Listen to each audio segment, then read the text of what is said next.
There are different critics and questions concerning the role of Germany in the war in Israel and Gaza. Today, my guest is Germany's Foreign Minister Annalena Baerbock, and I'm going to ask her a lot of your questions.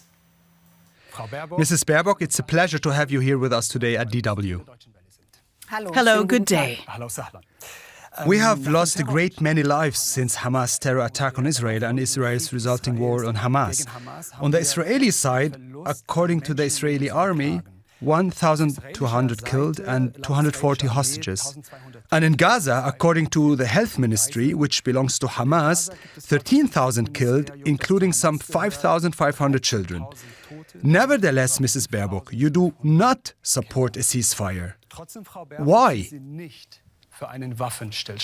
Warum?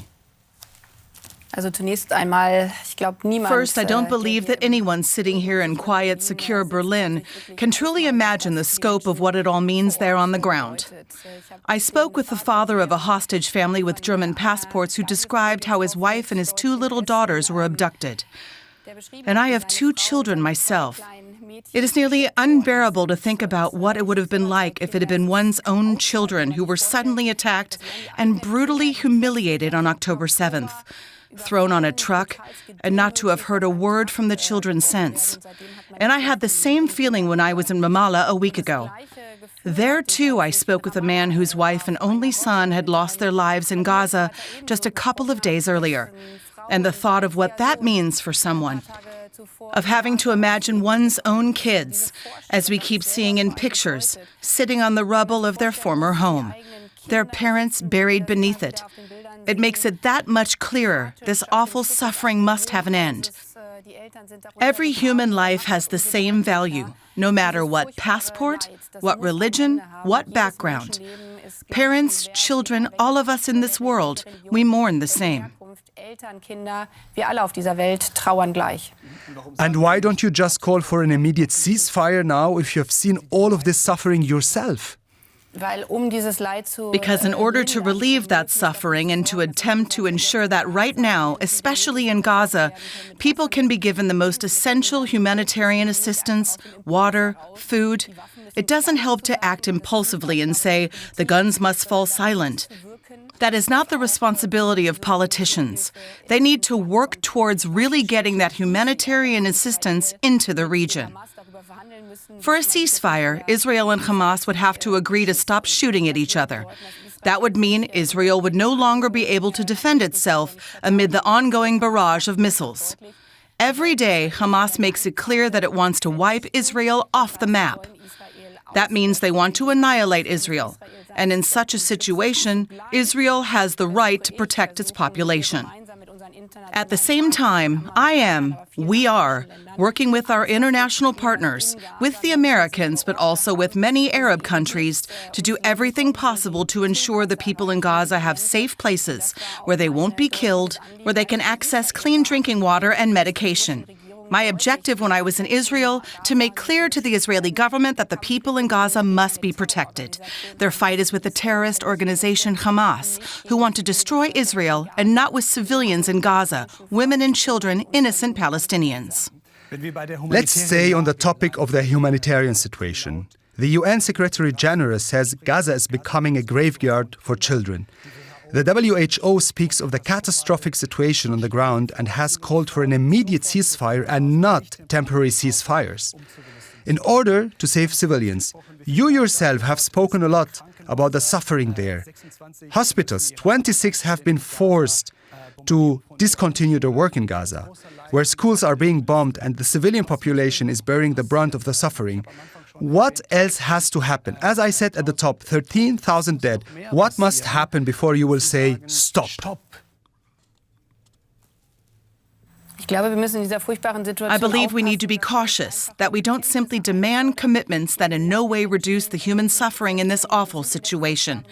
We are in a terrible situation in which a terror organization, Hamas, is abusing children, families, hospitals, and schools, which are actually protected civilian sites, to run a war to wipe out Jews. And in this situation where terrorists, and we saw this in northern Iraq, for instance, and in Syria, where Islamic Jihad did exactly the same, abuse the civilian population for their terrorist fight against humanity. And when Raqqa and Mosul were liberated, we also saw what it meant when terrorists abuse people as human shields. And at the same time, as stated, Israel is a democratic state. That's what differentiates democratic states from terror organizations. To do everything in the war against terror to best protect the civilian population. And that is a dilemma. And we have to confront that dilemma. And that's why we can't just say stop, because no one will stop. But rather, we must make sure that humanitarian assistance gets into the region, that Israel can have enough trust that at the moment the humanitarian aid arrives, pauses, which I have always called for, that many Europeans are calling for, that these pauses in the fighting are not misused, that Hamas does not use those pauses to carry out new terror attacks on Israel or against its own people, against the Palestinians, because we have seen that. At the moment people in the north of Gaza wanted to flee, Hamas started shooting at Palestinian civilians. You often talk of destroying Hamas. Military experts expect that an ongoing ground offensive will create a breeding ground for further radicalization. The radical Islamist bosses running Hamas are headquartered in Qatar and Turkey and not in Gaza. Experts also say it will be very difficult to destroy Hamas ideology militarily. Some point to the war in Lebanon and Israel in 2006, when Israel wanted to destroy the Islamist militia Hezbollah. But Hezbollah has been part of every Lebanese government since then, and experts say it is far from weakened. Thus, my question to you, do you believe that a military operation is the only way to attain security and peace in the region right now? One can never just fight terrorism militarily. The U.S. president made that clear. Don't repeat the mistakes that we as Americans made after September 11th, the idea that one can simply fight terrorism militarily. But rather, it's about security. It's about people's freedom.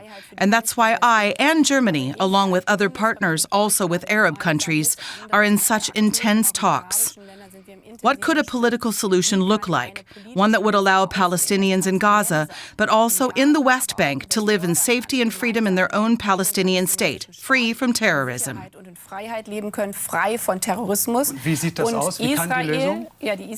The solution looks like this, that it can only work for two states at the same time. Only when Palestinians can live in peace and freedom, and when Israelis can live in peace and security free of terrorism, can there be a sustainable solution. There are no easy answers. That's why I want to underscore again, with an eye to terrorism, it is not only directed toward Israel. We saw, when Hamas came to power after 2007, how they themselves went after Palestinians. Maybe some still recall the images from back then, how they threw Fatah critics from rooftops, shot regime critics in the kneecaps. The death penalty was carried out against Palestinians in Gaza if they were critical of terrorism. And that makes it so clear that it is our responsibility as an international community. There has to be security for Palestinians to finally have prospects for the future and development opportunities. They need what every family seeks, security for their own children. You have been traveling in the region, 3 visits since October 7. What do you consider to be a concrete solution? What kind of solutions do you put forth when you speak with partners on the ground there? The two-state solution. What does that really mean? There has been talk of a two-state solution for years, but what does that mean today? How should it be implemented? It has been talked about for years, but nothing has happened during that time. And I believe we, the international community, are in a situation in which, as I have said, the Palestinians, like every people in this world, have the right to live in peace, in freedom, in safety, but also to be given a chance to develop. But that can only happen if they can govern themselves, when they can set their own agendas. And that is why, for instance, Antony Blinken and I made it clear at the G7 summit in Tokyo that Palestinians must be able to manage themselves, free from terrorism. On the other hand, that means Israel's right to exist, that Israel's security must be guaranteed, that Gaza will not be made smaller so that over 2 million people in Gaza can live in freedom and safety with no expulsions. And to work toward that end is now the obligation of the international community, even if the horizon seems so far away, to contemplate how a two-state solution in which the international community provides security and protection. How can it be set up?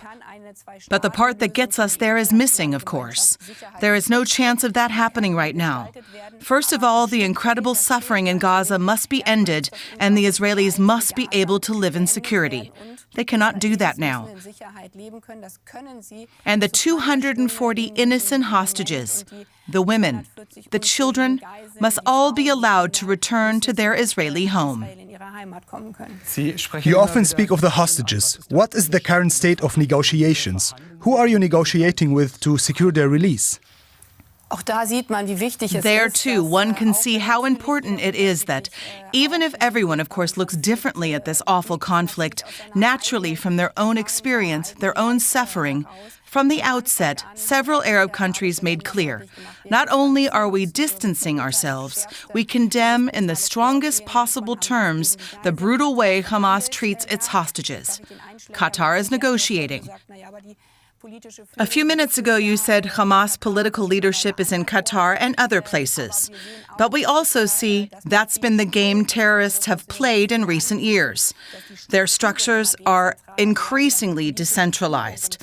Political leadership may not be giving instructions to military leadership in Gaza, and that there are individual splinter groups, among them jihadists, who have the hostages in their hands.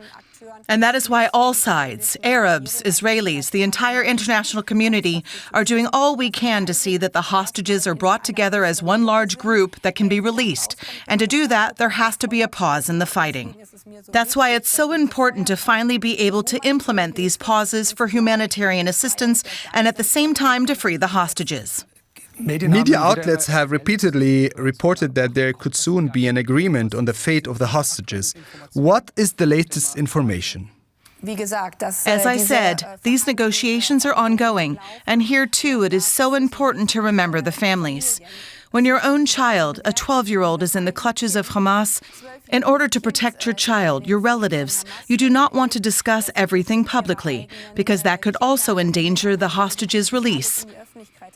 As I said, negotiations are going on around the clock, and my earnest appeal, and that of all people who see humanity, is that these innocent people finally be set free. You previously mentioned the two-state solution. Israel's settlement policy is seen as a major point of contention between Israel and the Palestinians when it comes to the chances of a two-state solution. Humanitarian law deemed Israeli settlements in the West Bank and East Jerusalem illegal decades ago. What concrete steps is the German government undertaking in order to deal with illegal settlements and settler violence in the Israeli-occupied territories? By repeatedly and clearly addressing that as a government, and not just now, but rather for the past several months, over the last few years. What I am trying to do now, I would like to elaborate because it is so complicated, is to put myself in the other's place. What would I do if it was my family, if it was my country? And that's why, in my view, it is not enough to say that one can only look at this from one perspective. That's why I told the United Nations General Assembly, as well as the Security Council, always be prepared to put yourself in the other's shoes. And the prerequisite for that is human rights, universal human rights.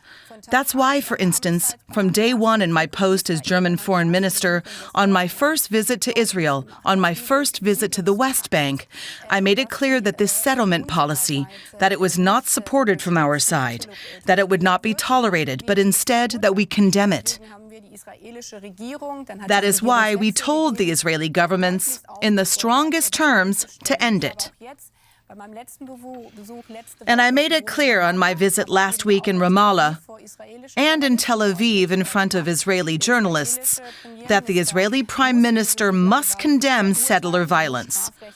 It must be criminally punished. That is in Israel's security interest, especially with an eye to security in the West Bank. Israel is responsible for making sure the situation does not escalate further. There are a lot of humanitarian demonstrations around the world calling for a ceasefire. There's also a UN Security Council resolution, one that is binding in international humanitarian law. That obliges Israel to abide by international humanitarian law by ensuring compliance with longer pauses, each lasting for more than a day, due to the humanitarian situation. Part of the resolution was the release of hostages by Hamas, which is labeled a terror organization in Germany and Europe. Israel has rejected the resolution, explaining there would be no pause in fighting before the hostages are released. Is Israel breaking international law? What you just cited in the Security Council, that is exactly what I always said. So to those who would say that Germany is hypocritical, I say no, not in the least. We have fought for those same pauses in the fighting because we know they represent the only chance to incrementally ease the humanitarian situation. It is unbelievably important that the Security Council just agreed to that, and that's why we are working non-stop to bring it about. Israel is not adhering to it. You speak of how important it is. Do you believe Israel is violating international law? Like I said, the situation is complex. If only it were so easy to distinguish black and white. In a situation when a terrorist organization is abusing international humanitarian law by using civilians as human shields, this situation violates international law. That's why Germany and Europe designate it as a terrorist organization. Then there's the UN Security Council and, of course, Israel. Wouldn't that mean it would have to adhere to international law? Israel is doing everything to protect civilians to the best of their abilities. We are working with the Israeli government around the clock to ease the humanitarian situation in Gaza as well as possible.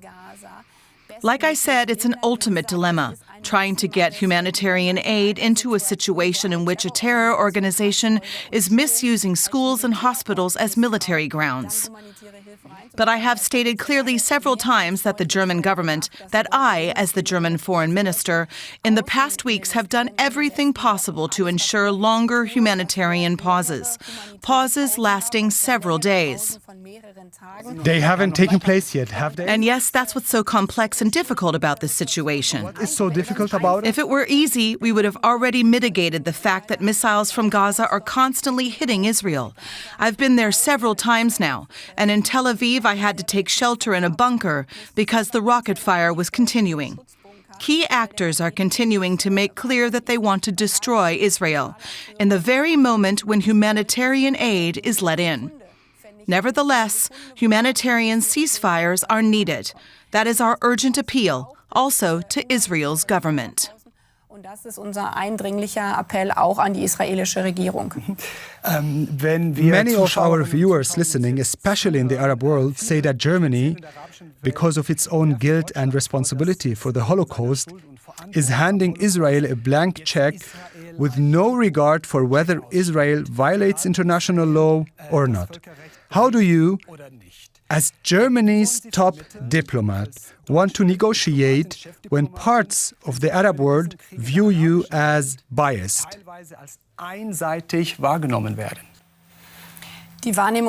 Perceptions are also human. You can't say that perceptions are right or wrong. You can only try to explain. I am very irritated by those people, because to me it sounds like the complete relativization of genocide, the worst crime this world has ever seen. My country, the former Nazi regime in Germany, is responsible for the deaths of 6 million Jewish men and women, the deaths of hundreds of thousands of Europeans in Europe. We have committed ourselves as an international community, and that's what international law is built on. That is the lesson we have learned from the horrors of World War II. Now people are criticizing the fact that we are talking about the lessons of World War II. International law was built upon this foundation so that a genocide never happens again. So I find that extremely unsettling. Our position is we are committed to international law, and we are committed to our German responsibility. And that means giving Jewish men and women, who Germany tried to annihilate under the Nazi dictatorship, a safe country. That is the state of Israel. And that's why Israel's security is Germany's reason of state. To me, that in no way contradicts standing up for international humanitarian law and for the universality of human rights. That is why I have been making it so clear that each life is equally valuable, that the dreadful images of Palestinian children keep me up at night, just as much as the thought of Israeli children having been kidnapped. Playing one side suffering against the others. I find that not only malicious, but also painful to watch as a human being and as a mother.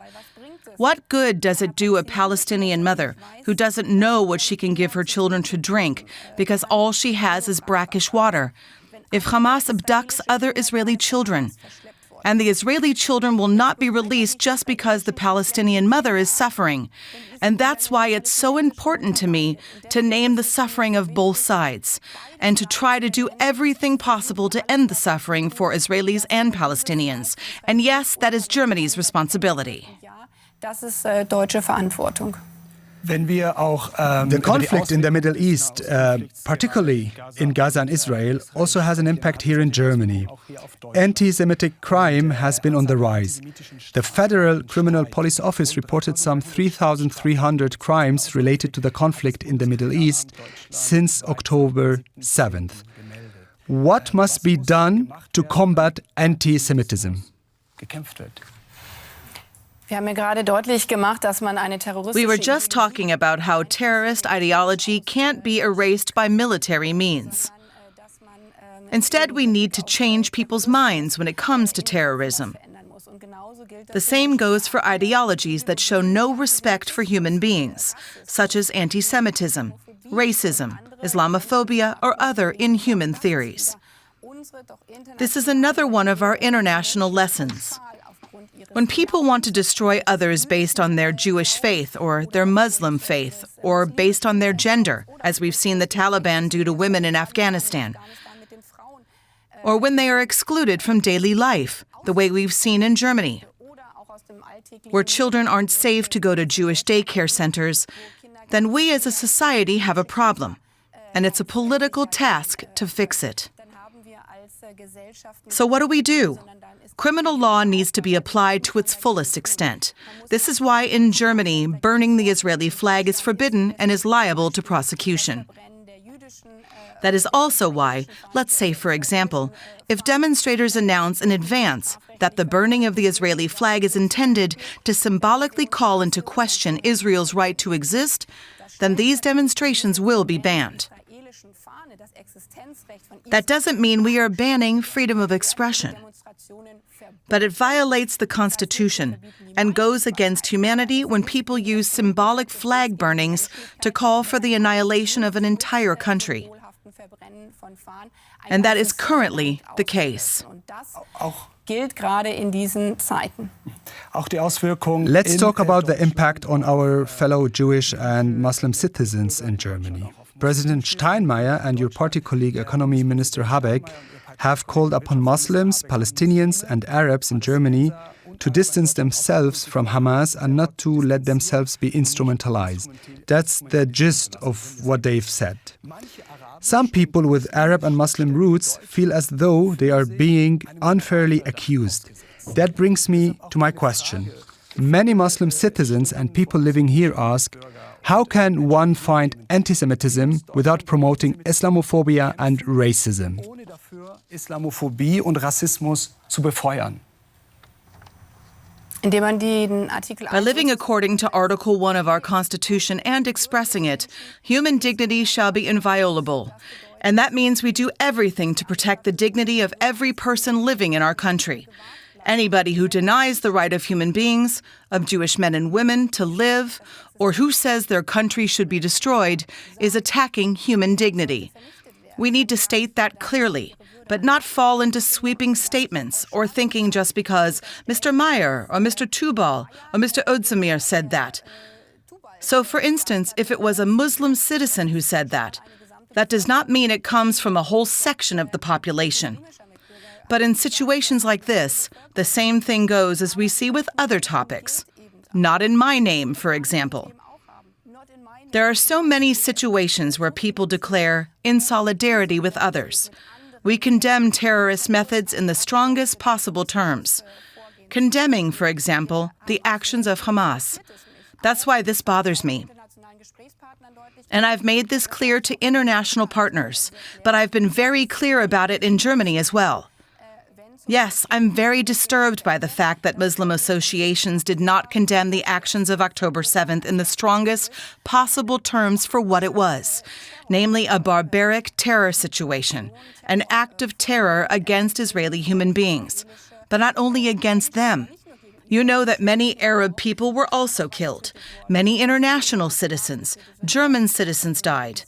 And there are associations that clearly condemn that, Muslim associations, but others did not. And I ask these associations, why not? But what about the people, fellow citizens, who currently feel like they are being unfairly accused? They feel they need to take action and distance themselves from something that they are not even affiliated with. What would you tell these people who currently feel unsettled because they are being asked to do something that they feel wouldn't be demanded of other German citizens? They'd say they are German citizens just like any other. I think any human being who saw what happened on October 7th has the urge, as a human being, at least this is how I've experienced it with many Muslim friends, Jewish friends, Christian friends, or people like me who don't believe in any God, to make clear that this was so barbaric and abnormal that it must be condemned in the strongest possible terms, to distance oneself as a human being. I think that should be self-evident in a situation like that. The same goes for any human being who is willing to look at what happened on October 7th or willing to look at what is happening in Gaza. They wouldn't see a child sitting on a pile of rubble and say, I don't care, I've got nothing to do with it. I think it's a question of humanity. And that's why, again, yes, I absolutely don't understand how the raping of women, and some have seen the awful videos of what happened in a number of kibbutzim. I watched a very long video of it in Israel. It's hard to describe. A woman being raped. Of course, it's all pixelated. You can see she's half alive, covered in blood, and then a man comes. You only see men in the video. He comes and gouges out her eyes with the broomstick. That happened. In this situation, I think it's essential to keep speaking about these things. Das ist aus meiner Sicht wirklich in dieser Situation essentiell. A question about Gaza. I'm sure you're also speaking with your partners about what will happen in Gaza after the war. There are several scenarios being discussed. One is that Israel occupies Gaza, another is that Arab units are stationed in Gaza, or the Palestinian National Authority takes over, or Gaza is placed under international control. Which scenario do you support? For a start, we cannot make decisions without involving Palestinian men and women. But while I've been deeply saddened by accusations from the Arabic-speaking world, I'll be honest about that Germany does not care about the suffering, I have been as clear as I was at the G7 summit. No. Not only am I not indifferent to the suffering, I am doing everything to make clear to everybody willing to stand up for peace and security in the region that this can only work if Palestinians have their own state and Israelis have their own state. And that's why I clearly laid out a 5-point plan while I was there, along with Antony Blinken, which addressed some of the things you've just mentioned. For example, in order to ensure security, we need international responsibility. We've learned this from the terrible wars in Europe's Western Balkans. There, too, the international community assumed a responsibility to protect. It was also a situation where the worst crimes had been committed, and actors in the region had simply lost all trust. I see the same thing there. What do you mean with international responsibility? Do you mean international troops stationed in Gaza, or what do you mean exactly? I mean taking international responsibility for security, whoever that may be. We have UN peacekeepers. Blue helmet in Gaza. I'm not saying no. That's why I said international responsibility, because there's the question whether peacekeepers work. It requires actors that the Israelis trust and actors that the Palestinians trust. That's why it would need a mix of players to ensure that terrorism can't rise to power once again. It would also need to see to it that Israel's security is guaranteed. In addition, I've made clear that this means there can be no expulsions. This is why there can be no occupation of the Gaza Strip by Israel. Instead, there must be international responsibility. In the future, Palestinians need to be able to make their own choice. Administrative structures must be strengthened so that hope and an economic perspective can finally arise. We've seen similar elements in East Timor, as well as in the Western Balkans. If I understood you correctly, that means that you are in favor of international troops in Gaza. Do you think Palestinians would go along with that? Will the Israelis? What is the information you received after proposing that? Like I said, that is the perspective, that we must speak about international security and a certain presence. If I'm serious about this, it can't be without the people's involvement. I can't just say, this is the way it will be. You're part of negotiations, right? Yes, and in order to even realize that prospect, we need various countries from the region, international countries close to Israel thinking about this problem. That's what we're doing right now. And yes, whether I am in the Palestinian territories or in Jordan, where I met refugee families, or in Israel, I can sense that this is very urgent. All these people, ordinary people living in different countries, share the same desire for peace and security. So yes, I also sense a lot of support for international responsibility. Would international responsibility include the Gulf states? You're in touch with Saudi Arabia and with the United Arab Emirates. Are they prepared to send Saudi troops or Emirati troops to Gaza? Like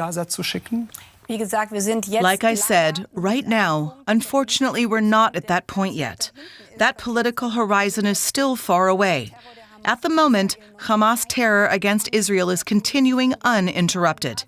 And we're seeing unbelievable suffering in Gaza. That's why so many actors are currently saying we can't discuss the political horizon just yet.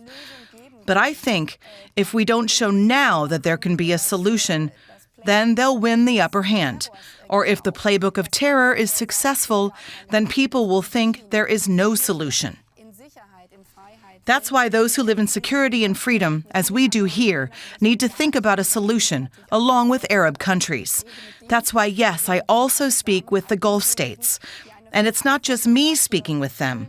Together we speak to all of those who feel or bear responsibility not only for security in the Middle East, but are also committed, as of today, and this is the bitter truth, to taking small steps to reduce humanitarian suffering and to prevent a further escalation in the region, which would then push this political goal even further into the horizon.